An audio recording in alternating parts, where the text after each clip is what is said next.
Hello. This is Gilly, Hannah, Hi. and me, Kate. And we are talking carpets. Gilly's from Calderdale Carpets, and she helps us a lot with a lot of our projects.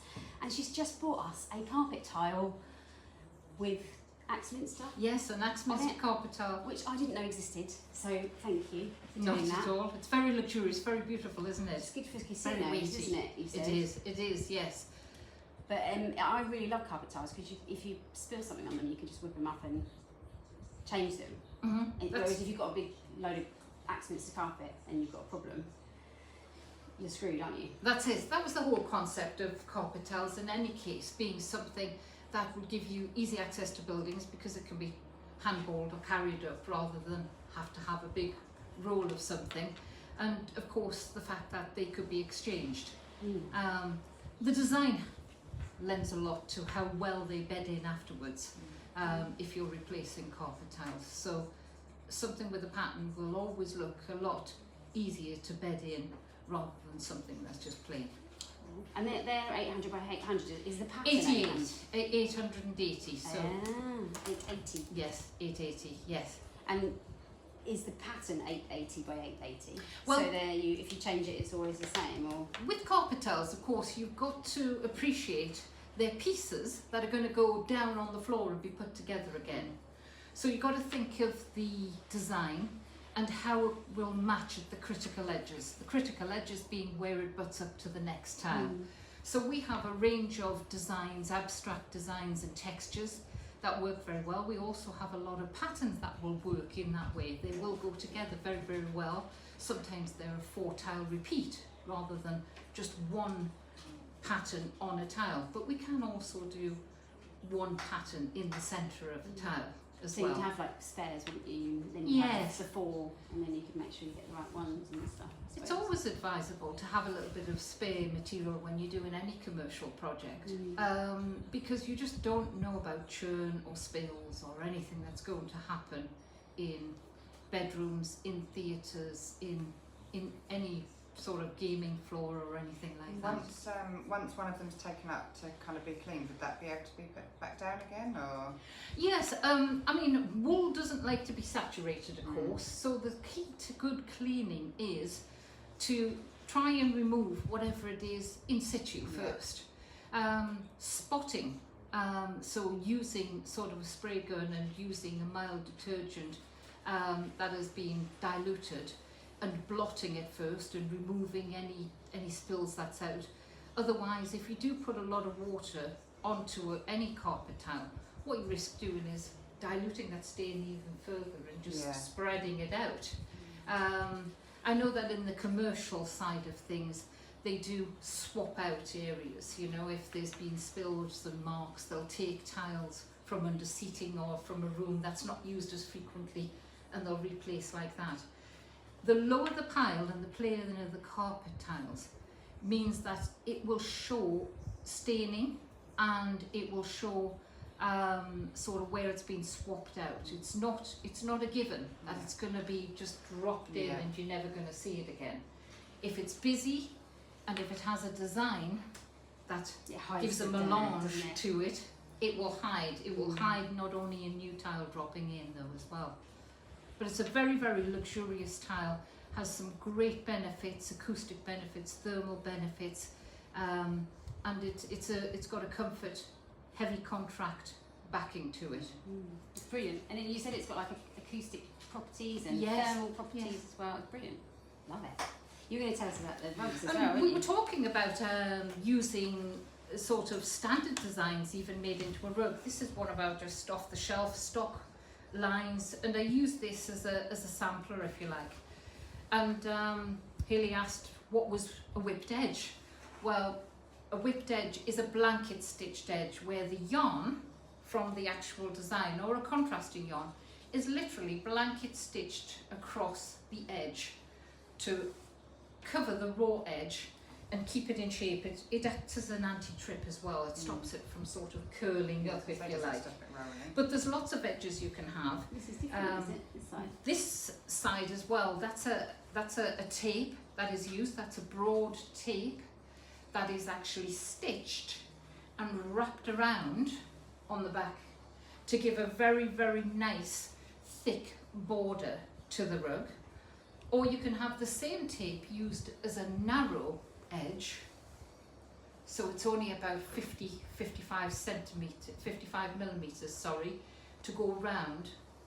Or you can even have what we call a blind edging, where you use the same tape but it's hand stitched, and the pile will eventually, I'm moving it with my thumb, but can you see where I'm moving the pile to cover the edge? Eventually you will look down on it and you won't see necessarily the tape behind it. It's called blind because you don't see the edging. So blind, narrow, broad and whipped. Lovely. Love it. They all vary in pricing, and there's lots of people who carry out these services, but it is something that we can do and actually take on board. And you can have even leathers, anything you want, you know. You can have a striped canvas edge. You can have circle rugs. People think you can't edge properly a circular rug, but you can, of course. But I wouldn't recommend going for a big broad tape, because if you're doing a circle and it's tight, it will risk puckering in smaller circles. But you could very easy do something like that, or even twice the size of that, you know, up to an inch. You wouldn't have too much trouble with many shapes. We had an apprentice come in, Oh yes. and and Hannah was like, if you come and work here, how do you want to put a camera in your face Yeah. all of the time? All the time. I said it to you as well, didn't I? Yes, exactly. Picture!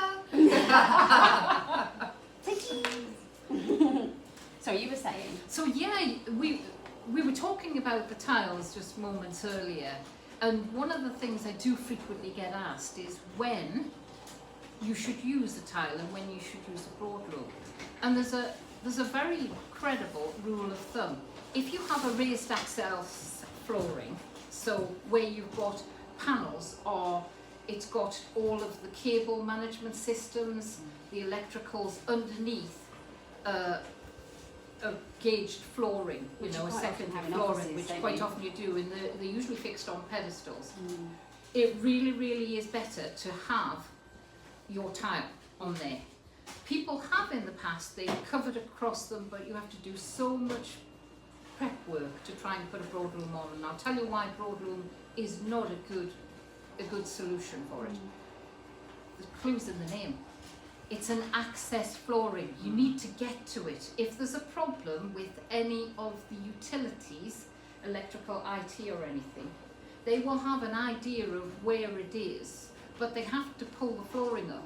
If you've got a broadloom and it's stuck down or put down, you've got a big panel that you're pulling up. If you've got a tile, you can lift them up, you can put them to one side, you can raise the access. No, it's not there. Let's try half a metre up. Oh yeah, we're getting near it now. It looks like it's here. And then you put your tiles back down again. You can't do that with a broadloom. Once you've pulled it up, and you do have to have some strength, because the idea of putting a broadloom down is that it remains down. You're really going to damage and unsettle the flooring. It's never going to be quite right. But also, there's another thing. The raised access flooring are set on panels, and they are big plates which sit within the pedestals. It's a bit like a ceiling, isn't it? It is. It's exactly like that when you see the panels on the ceiling. It's the same sort of way of approaching it, setting out, planning it and installing it. But basically, if you've got those and you're putting a broadloom down, even though you might put an underlay down and you put a broadloom, you get a grinning effect through, meaning the wear, as you cross-wear it and further down the line, 2 years down, 3 years down, the panels start to grin through. If you've ever put a rug or something on top of something that has a different level and you see it's starting to get a line where there is a dim strip or something like that you're covering up, it's exactly the same thing. So there's some very practical reasons why you would use a tile over a broadloom. Thankfully, in the hospitality environment, there is recognised that you're looking for that perception of luxury and comfort and other things. So people will look for something like our Axminster tiles.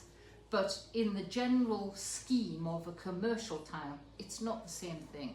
You wouldn't put this generally throughout a whole office, No. you know. No. It's a luxury product. It isn't is, it is very Well, much I was so. talking to you earlier about chunks of theatre and how that would have been ideal for Yes, that. yes. And we've done a number of theatres, amusement arcade, bingo halls, things like that, as well as, you know, sort of holiday places. I know cruise liners often, they will use something like this as well. Yeah, because they would have to have Yes, access, yes. wouldn't they, through the floor? Love it. This is new for me. Oh, thank you. Not at all, not at all. So Gilly from Calderdale Carpets is one of our favourite carpet suppliers. Thank you. I'll put your details on the notes.